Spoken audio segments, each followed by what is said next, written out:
Pakcik, mana kita gali kubur ni, mana banyak tak jumpa pelik-pelik. Allah Ustaz, saya kan dah 20 tahun lebih, mana 20 tahun lebih menjadi penggali kubur. Dia kata, Ustaz, apa hak Nabi sebut, hak saya dengar dekat Ustaz royak dalam masjid tu, yang Ustaz bagi tahu dalam masjid, yang Ustaz cerita dalam kuliah-kuliah maghrib, kuliah subuh tu, yang tentang azab kubur tu, semua saya dah tengok. Nak kata ular, ada, saya jumpa dah ular. Nak kata kala jengking saya jumpa dah. Masa nak masuk jenazah, saya dah ukur, saya 20 tahun lebih, Ustaz, nak masuk 30 tahun, gali kubur je tugas saya. Dekat, dia panggil kubur apa dekat Kelantan, dekat PCB, paling besar tu kubur tu. Kubur paling besar lah, tuan-tuan. Besar sungguh kubur tu, tuan-tuan. Dia kata, Ustaz, saya gali kubur dekat 30 tahun. Bayangkan Ustaz, saya ni kalau tengok jenazah saya ukur, saya pergi gali, selalunya jarang tak cukup tanah. Bila kita gali, nak jenazah sampai nak masuk tak boleh, sebab jenazah jadi panjang pula dah. Macam-macam tuan-tuan cerita pokok dia. Tapi nak bagi tahu, itu yang Allah kata, fasalu ahla dzikri in kuntum la ta'lamun. Tanya orang yang pakar kalau kamu tak tahu. Saya tak pernah gali kubur. Saya pegang pen, baca buku boleh lah, baca kitab. Tapi tuan-tuan, yang tahu pengalaman orang yang mandikan jenazah, orang yang gali kubur, orang yang jaga kubur, tuan-tuan, macam-macam. Hantu tu so kira lah, memang jumpa selalu dia kata.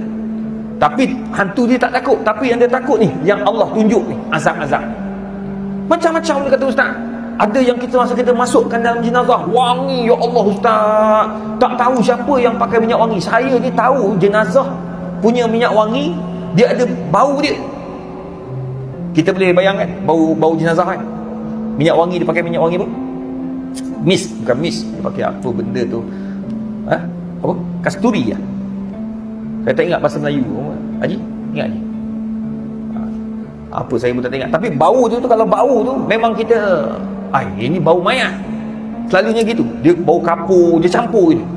Ustaz, saya tahu Ustaz bau jenazah. Ini bau wangi betul Ustaz. Wangi yang tak ada, bukan pada jenazah ni kalau ikut kan.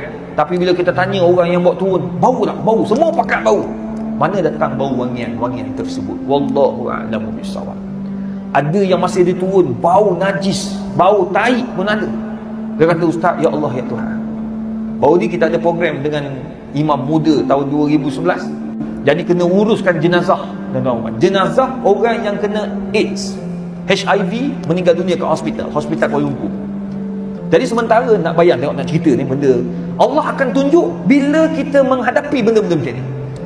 Kadang-kadang orang kata ini khurafat je. Jangan cakap khurafat, sebab benda ni ada di zaman Nabi. Nabi pun bagi tahu dah benda ni. Kena ingat azabil qabr. Allahumma inni a'udzubika min azabil qabr. Ya Allah, jauhkan aku daripada azab kubur. Belum lagi mahsyar. Ni kubur baru. Sementara nak sampai mahsyar, kubur dulu. Kalau tak ada amalan-amalan ni tuan-tuan, macam mana nak bahagia kat kubur?